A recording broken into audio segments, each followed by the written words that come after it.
오늘 우리에게 주시는 하나님의 말씀은 창세기 35장 1절에서 7절까지의 말씀입니다.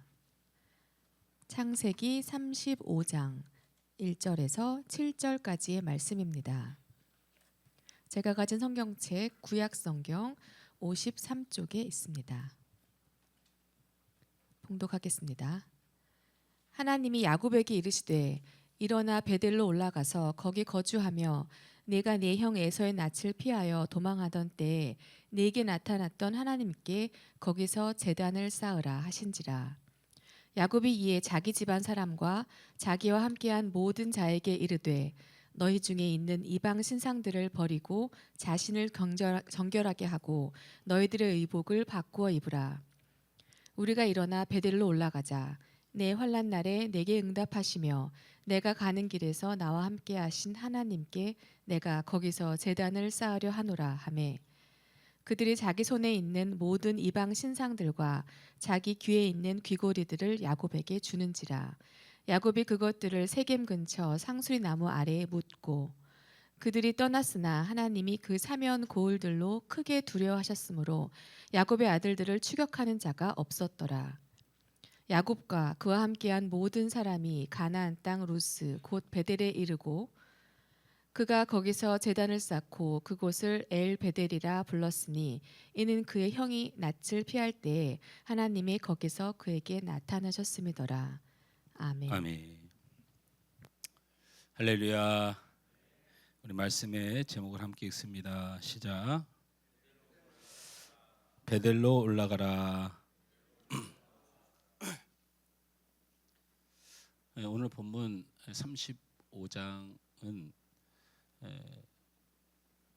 전혀 지금까지 야곱의 이야기로 가득했던 시간들을 지나서 이제 35장이 아버지 이삭이 죽으면서 마무리가 되는 그런 장이기도 합니다. 이제 거의 다 달려왔고 우리가 야곱이 되어서 함께 달려왔습니다. 야곱의 12아들이 12지파를 형성해서 구약의 하나님의 나라의 모형을 갖추고, 다시 말해서 야곱의 집안은 구약의 교회의 모형이기도 합니다. 우리는 이 교회의 모형 안에 교회의 비참함을 보았습니다. 교회는 긍휼함이 없고 탐욕으로 가득했고 이들은 하나님의 이름으로 사기를 치며 거룩한 징표인 할례를 살인의 도구로 삼았습니다. 어떻게 보면 망가질 대로 망가진 교회의 모습을 보았습니다. 이제는 그 망가질 대로 망가진 구약 교회 공동체가 이방 세상의 거대한 공격을 받아 무너지기 일보 직전에 처해 있는 것이 오늘 말씀의 시작입니다. 구약 교회 공동체가 겪는 이 상황을 우리 신약 공동체가 바라보며 무엇을 느껴야 하는지를 생각해 보는 겁니다. 이 시대의 교회가 망가질 대로 망가졌다 생각됩니다. 교회가 망가질 대로 망가졌다 생각하니까 어느 교회 이렇게 생각하시는 것 같은데 그렇지 않습니다. 우리가 망가졌습니다. 우리가 교회입니다. 우리는 야곱 공동체의 모습을 보면서 우리 공동체의 모습을 보기 이전에 내 자신이 교회로서 얼마나 망가졌는가를 생각해 봅니다.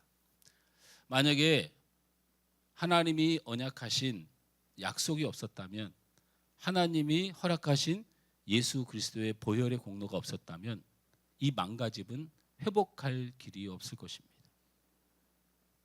가슴을 쳐도 못하고 눈물을 흘려도 못하는 것이 우리의 망가진 모습이 아닐까 생각해 봅니다. 오늘 말씀은 어떻게 그런 망가진 교회와 나 자신을 하나님이 어떻게 이끌어 가시는지를 오늘 말씀을 통하여 함께 나눌 것입니다. 교회나 성도들이 회복이라는, 하나님 앞에 회복되고 하나님의 뜻을 회복하는 모습을 표현하는 단어가 있습니다. 우리가 망가질 대로 망가진 교회 공동체, 그리고 망가질 대로 망가진 나 자신의 교회가 하나님 앞에 회복이 되어진다, 하나님 앞에 바로 서게 된다라는 표현을 할 때 중요한 한 단어가 있는데, 그것은 바로 부흥이라는 단어입니다. 할렐루야. 부흥하면 우리는 흔히 수많은 사람들을 떠올립니다. 부흥하면 떠들썩한 이벤트를 생각합니다. 부흥하면 크고 화려한 교회의 건물을 떠오릅니다. 그러나 우리가 부흥의 개념에서 분명히 알아야 하는 것이 있습니다.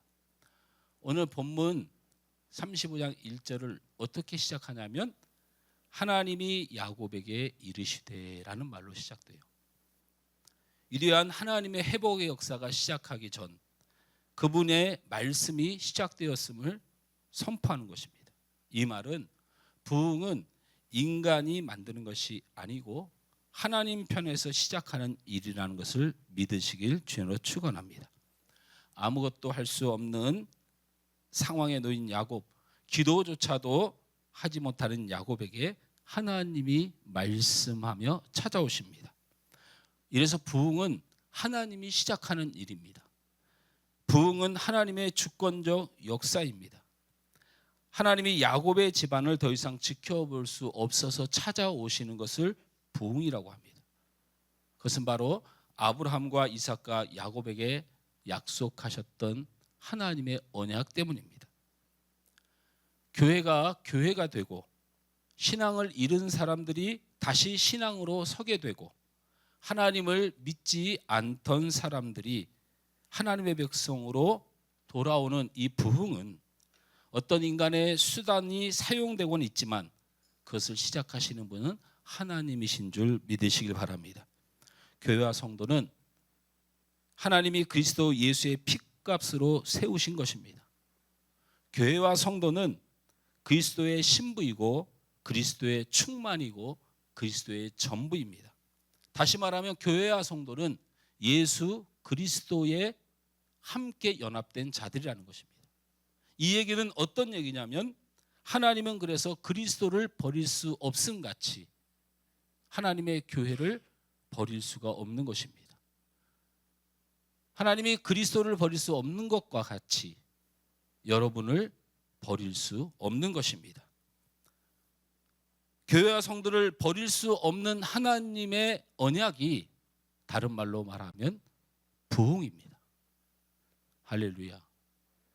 부흥은 우리의 재주가 아닙니다. 부흥은 사람의 숫자가 아닙니다. 부흥은 건물의 크기가 아닙니다. 예수 그리스도로 인하여 값주고 사신 교회와 성도를 버리지 않기로 작정하신 하나님의 일이 시작되는 것을 부흥이라고 합니다. 하나님께서 야곱의 집안을 버리지 않고 부흥을 허락하시기 위하여 내린 명령이 있습니다. 우리 창세기 35장 1절을 함께 읽어봅니다. 시작. 하나님이 야곱에게 이르시되 일어나 베델로 올라가서 거기 거주하며 내가 내 형 에서의 낯을 피하여 도망하던 때에 내게 나타났던 하나님께 거기서 제단을 쌓으라 하신지라. 우리는 이런 말씀들을 흘러가며 듣습니다. 이런 말씀들을 절대적으로 외워야 되는 말씀, 그리고 내 마음속에 내 심령 속에 영원히 잊어버려야 될 구약에서 가장 위대한 말씀이 바로 이 말씀입니다. 야곱의 망가진 인생, 우리 교회의 망가진 인생이 될 것이고 야곱의 망가진 그 가문의 모습이 내 삶의 모습이 될 것인데 하나님의 언약과 약속 때문에 망가진 야곱을 회복시키고 망가진 교회를 회복시키고 망가진 내 인생을 회복시킬 때 하나님께서 나타나셔서 부흥을 선포하며 창세기 35장 1절을 통하여 하나님께서 명령하며 의 원칙, 부흥의 원칙, 회복의 원칙을 선언하셨습니다. 우리 다시 한번 크게 눈을 뜨고 35장 1절을 함께 읽습니다. 시작.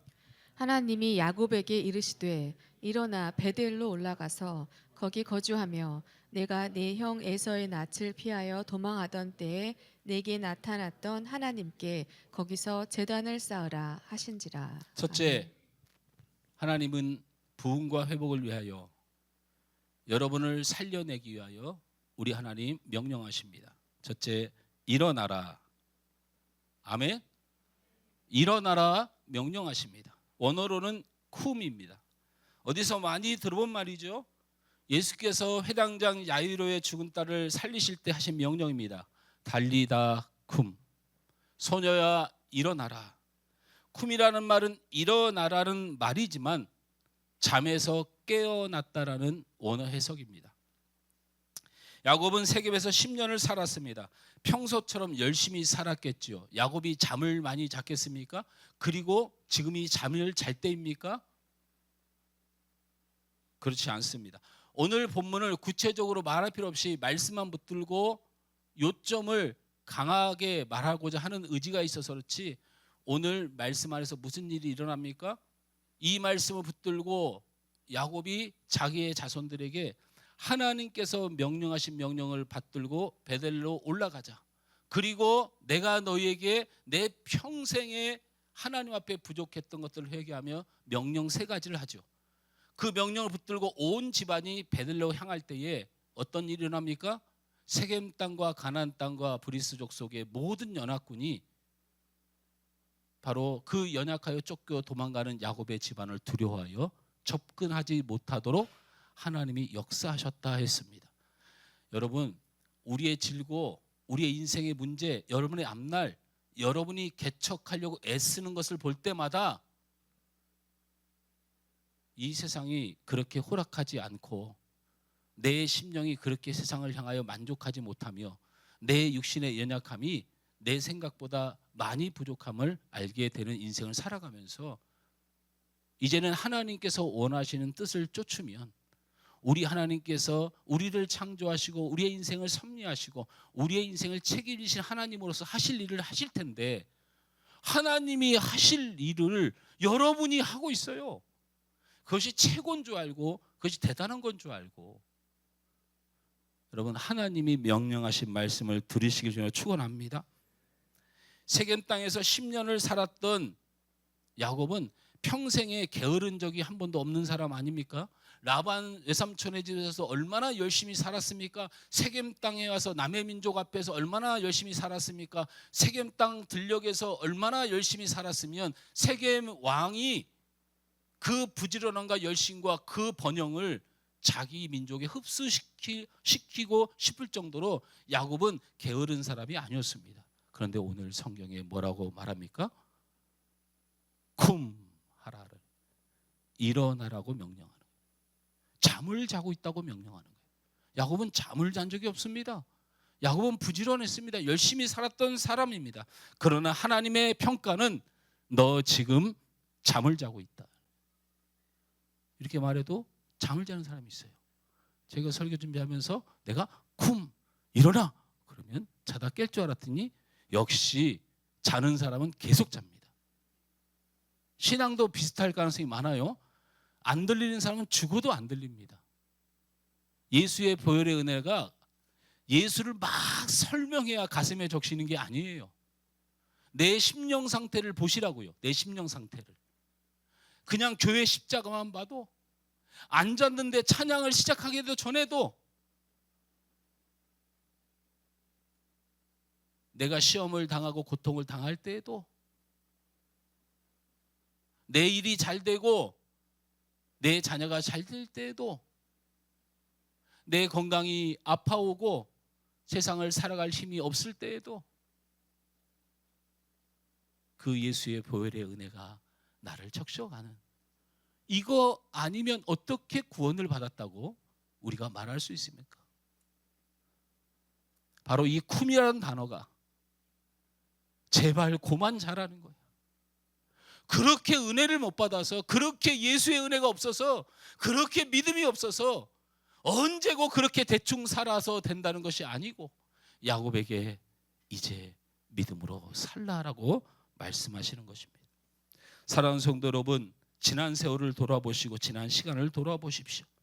우리가 시간의 계산으로 믿음을 가졌다고 하는 살아온 시간과 세월을 말하는 것이 아닙니다.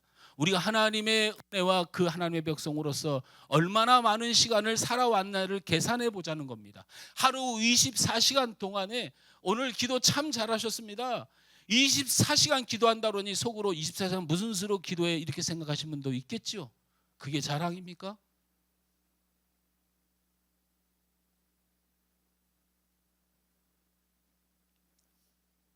평생 30년, 40년, 50년을 예수를 믿었는데 실제로 하나님의 백성으로서 하나님의 은혜를 누리면서 살았던 시간은 단 10시간도 안 되는 게 평균이에요. 일어났고 70, 80을 살아서 하나님 앞에서 10시간 하나님 믿었다고 구원시켜달라고? 세상 사람들이 우리를 향하여 손가락질하는 것 그 중심의 하나는 우리가 하나님을 제대로 안 섬기고 우리가 하나님이 없는 것처럼 살아가니까 그들이 하나님을 인정할 리 없지 않습니까? 말에나 생각에나 병에나 사업에나 진로나 앞날에나 욕심만 가득 차고 나와 다를 것도 하나도 없는 들이 자기들이 이름으로 입을 열어 하나님의 사람이라고 말하고. 여러분 예수 믿은 지 몇 년이 됐고 여러분 몇 살입니까? 여러분 하나님 앞에 몇 살입니까? 혹시 이 시간 아직도 자고 있는 분이 있습니까? 하면 깰 줄 알았더니 여전히 잡니다. 깨어나 하나님의 시간을 채워가길 주로 축원합니다. 하나님 앞에 성장하길 축원합니다. 점점 철이 들길 축원합니다. 점점 하나님의 은혜에 감사하길 축원합니다. 자식도 자라나면서 부모가 잘나지 않았어도 그 맺어진 인연 때문에 그 아버지를 사랑하고 그 아버지를 불쌍히 여기며 늘 송구해하며 무엇을 드릴까 무엇을 마시게 할까 고민하는 것이 우리 자녀의 모습인데 전능하신 하나님 앞에 우리가 얼마나 생각을 하고 얼마나 그 하나님을 섬기며 살아왔는지 그 하나님의 시간을 일어나라는 말로 성경은 표현했습니다. 우리는 쿰해야 될 줄 믿습니다. 둘째, 베델로 올라가라고 명령하십니다. 베델은 하나님을 만나는 자리입니다. 베델로 올라가라는 명령은 하나님을 만나는 자리를 회복해야 된다고 명령합니다. 여러분 부흥하고 회복하기 위해서 하나님을 만나는 자리를 회복하시길 주님으로 축원합니다. 어떤 이는 하나님은 어디든지 계시지 않나요 말합니다. 무소부재하신 없는 곳이 없고 시간과 공간을 초월하여 계신 하나님이 아니십니까? 라고 말합니다. 네, 그 말이 맞습니다. 그런데 그 말을 하는 사람의 태도가 이런 성향이면 저는 동의할 수 없습니다. 나는 특별히 시간을 내거나 특정한 장소에 가지 않아도 됩니다. 걸어 다니면서 기도할 수 있고 지하철에서 퀴트할 수 있고 인터넷에 말씀 들을 수 있고 어디서든지 드리는 것이 예배가 아닙니까? 아닙니다. 성경에 그런 법은 없습니다. 성경 어느 곳에도 아무 데서나 신앙생활을 해도 된다는 것은 기록하지 않습니다. 왜 이렇게 이기적입니까? 하나님이 어디서든 계시는 것과 하나님의 만남을 허락하신 장소는 신약 구약을 통틀어 다 지정되어 있습니다. 거짓말과 헛됨과 자기의 게으름과 자기의 욕심으로 예배의 처소를 바꾸지 마십시오. 어디서 그런 말을 함부로 합니까? 우리는 베델로 달려가야 합니다. 시내산에 모이기 위하여 목숨을 걸었고 미스바로 모이기 위하여 목숨을 걸었고 회막 안에서 회막을 태울 때 다 타 죽었고 성막에 모여 피를 흘려 죽었고 성전에 모였고 다락방에 모였고 교회에 모였고 하나님이 우리에게 허락한 장소가 있습니다. 특별한 장소가 있습니다. 사랑하는 성도 여러분, 하나님은 우리를 향해 베델로 모이라고 명령하십니다. 어찌하였던 우리는 교회 공동체로 모여야 합니다. 할렐루야. 그곳에 제사장이 흠이 있을 수 있습니다. 그곳에서 우리의 편의를 봐주지 않을 수 있습니다. 그것이 인간의 모임처럼 보일 수도 있습니다. 그러나 하나님께서 영원히 우리에게 허락하신 거룩한 공동체의 특징은 하나님의 임재인 것입니다. 우리는 베들로 달려가야 합니다. 우리는 교회의 공동체로 달려나와야 합니다. 이번 주 주말에 요셉 공동체가 1박 2일로 어디 간답니다. 우리가 참 피곤한 회장을 만났습니다. 여러분 제대로 만났다고 생각하시면 됩니다. 한 달에 한 번, 중간에는 가끔 번개로 산도 간답니다. 예. 왜 그렇겠습니까? 교회 공동체는 모여져야 됩니다. 여러분 세겜에 단을 쌓으라고 명령하실 수도 있잖아요. 거기서 은혜를 줄 수도 있잖아요. 집에서 예배드려도 은혜도 줄 수 있잖아요. 저쪽 선교회 가서 예배드려도 은혜를 줄 수 있잖아요. 이 사람도 설교하니까 말씀을 들으니까 설교잖아요. 그렇게 말을 생각난다고 막 내뱉고 하나님의 성경도 무시하고 그럴 수는 없습니다. 그건 우리의 편의대로, 우리의 감정대로, 우리의 환경대로, 우리의 욕심대로 세우는 거짓 단입니다. 하나님은 세겜에 일어나 베델로 올라가라고 명령합니다.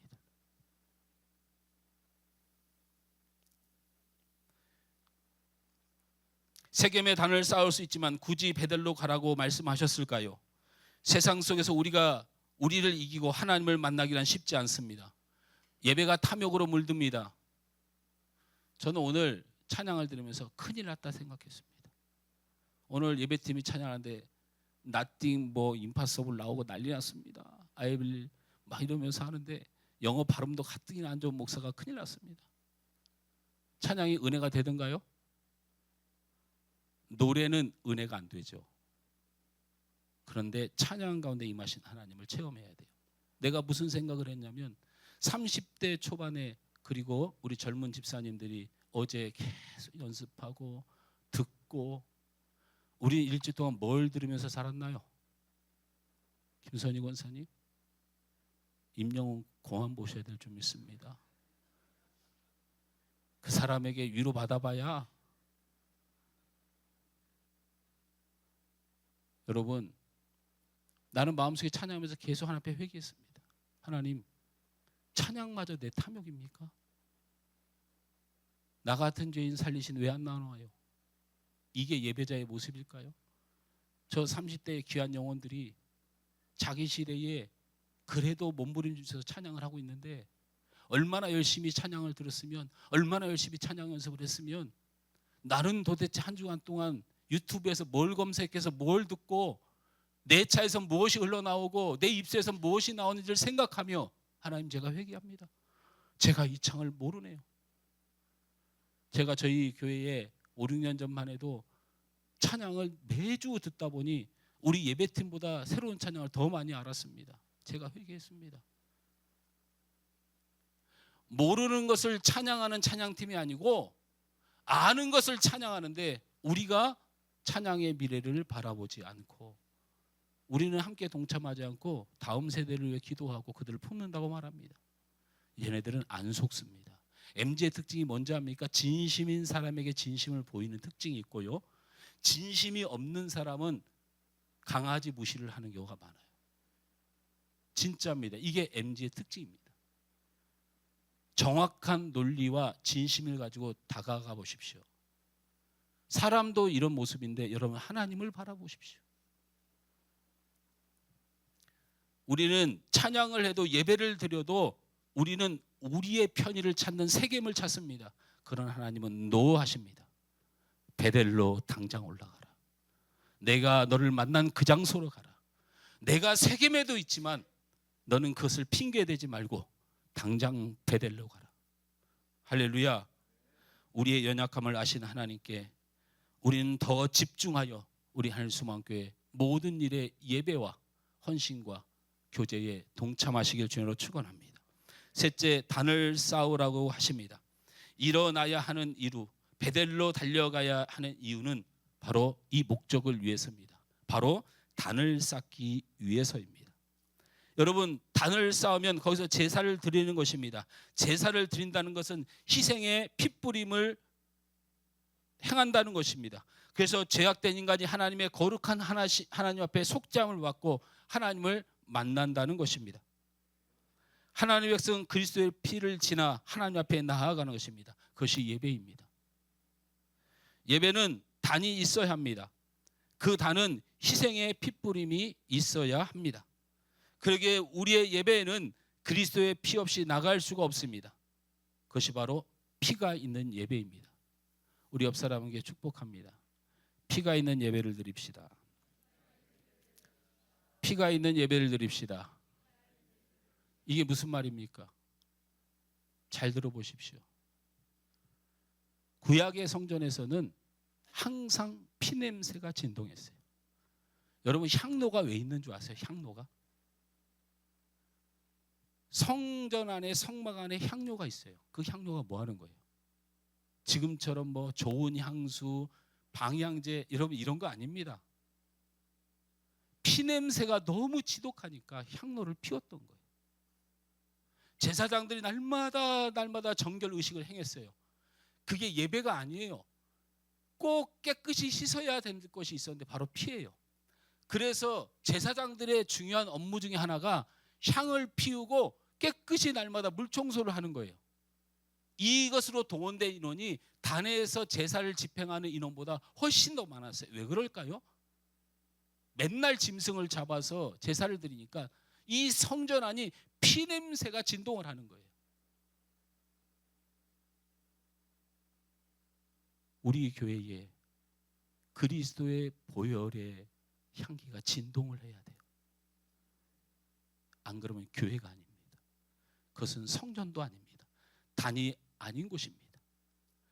이곳이 단이 되어지고 단이 쌓아지려면 예수 그리스도의 보혈의 향기가 막 펼쳐놔야 돼요. 우리 옆 사람을 봅니다. 봐요, 봐. 나를 보지 말고. 어이, 나를 보지 말고. 어이, 내가 어이해서 죄송합니다. 갑자기 화가 났어요. 말을 해도 나를 또 어쩌라고. 왜냐면 설교 듣다면 타성해져가지고 내가 말을 해도 몸이 안 움직여요. 제가 말을 할 때 몸이 안 움직이는 분은 말씀을 들어도 감동이 안 되는 분이라 생각하면 돼요. 옆 사람 봅니다. 피냄새가 납니까? 아니, 묻지 말고 나는가 보라고. 그리스도의 보혈의 향기가 납니까? 저 사람을 보면 맨날 한숨 지고 있고 맨날 화내고 있고 맨날 그냥 그놈의 인생 타령하고 있고 돈 타령하고 있고 잘난 멋. 우리 사모가 오늘 은혜스럽게 거룩한 주일을 준비하고 있는데 마음을 잘 가다듬고 말씀을 생각하면서 제가 마음을 차분히하고 있는데 갑자기 들어오더니 여보 나 오늘 이뻐? 이러더라고요. 정신 차리시기 바랍니다. 정신 차리세요.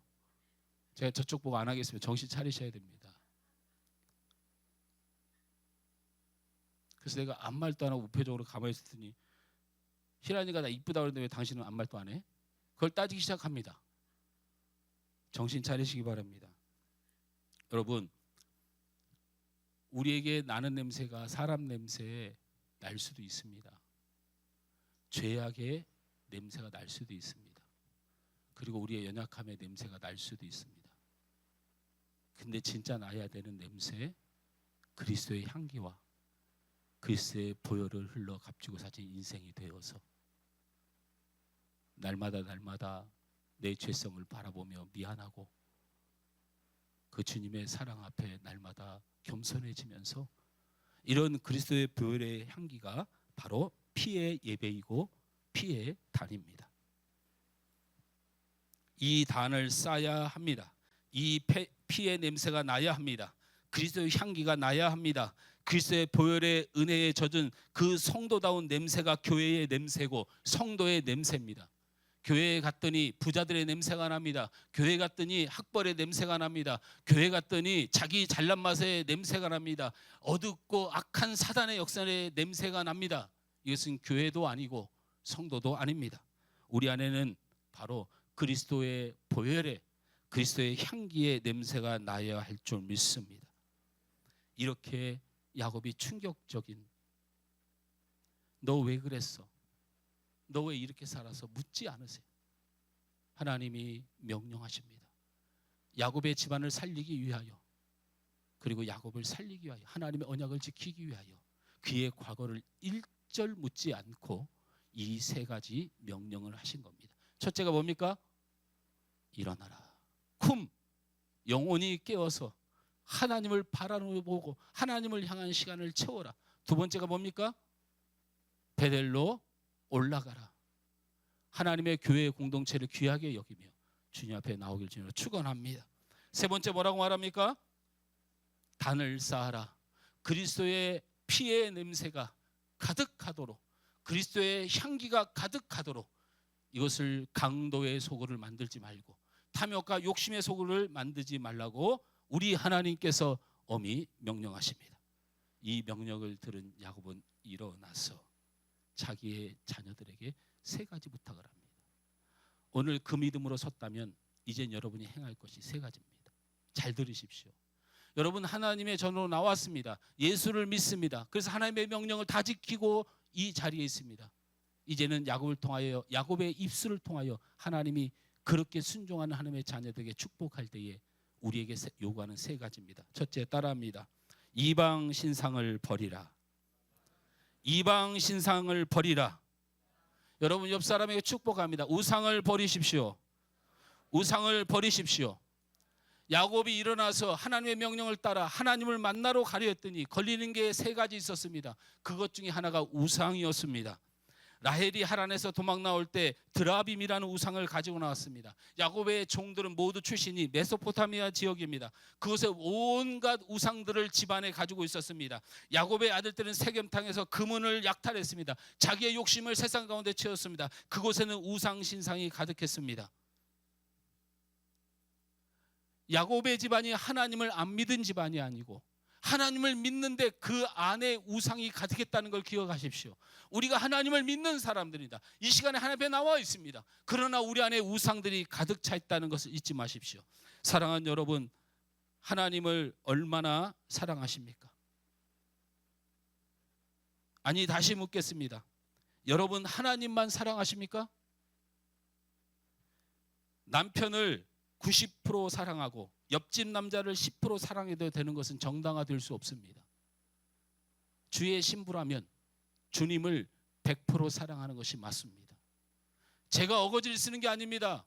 여러분의 부인이, 여러분의 남편이 나는 90%를 사랑하고 옆집 남자를 10% 사랑하는 그런 여인과 정결함을 유지할 수 있습니까? 안 됩니다. 혹시 우리가 두 주인을 섬기고 있지 않습니까? 우리가 하나님과 재물을 겸하여 섬기고 있지 않습니까? 그런데 왜 그렇게 사십니까?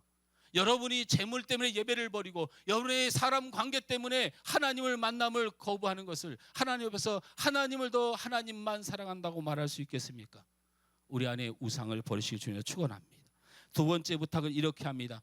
정결하게 하라. 할렐루야. 하나님을 만나러 가야 합니다. 야곱은 자신을 정결하게 하라고 명령합니다. 우리가 예배에 나오면서 최소한의 양심은 지키고 나와야 됩니다. 거룩하신 하나님을 만나기 위하여 회개하며 나와야 합니다. 예배 전에 반드시 하나님 앞에 회개함을 드러내고 하나님을 만날 자격을 갖춰야 합니다. 예배는 거룩한 두려움입니다. 예배는 거룩한 두려움이라고요. 그냥 만만하게 드리는 것이 아닙니다. 그냥 대충 드려서 되는 것이 아닙니다. 두려움을 가지되 그것이 바로 거룩한 두려움입니다. 도덕적, 윤리적, 양심적, 신앙적 더러움을, 정결함을 얻기 위하여 회개하여 거룩한 예배자가 되시길 주님으로 축원합니다. 마지막으로 자녀들에게 명령합니다. 의복을 바꾸어라고 명령합니다. 고대 사회의 의복은 신분과 지위와 계급을 알아내고 나타내는 것입니다. 옷을 보고 그의 직업을 알고, 옷을 보고 그 사람의 신분을 알고, 옷을 보고 그의 직위를 압니다. 이제 야곱은 세상의 옷을 버리고 하나님의 백성으로 살아가라고 명령하는 것입니다. 옷을 바꾸어 입는다는 것은 눈에 가장 드러나는 모습을 바꾸라는 것입니다. 우리의 영적, 도덕적 속사람을 우리는 세상이 볼 수가 없습니다. 다른 사람들 세상이 보는 것은 바로 우리가 말하는 것이 아니고 우리가 행동하는 것입니다. 우리의 생각이고 우리 안에 있는 것이 아니고 우리가 어떻게 살아가고 있느냐를 보는 것입니다. 바로 야곱은 자기 자녀들에게 이제 하나님의 백성답게 살라고 명령하는 겁니다. 이제 우리가 바꿔야 될 의복은 하나님의 사람으로서의 삶으로 바꾸는 것이라고 명령하는 것입니다.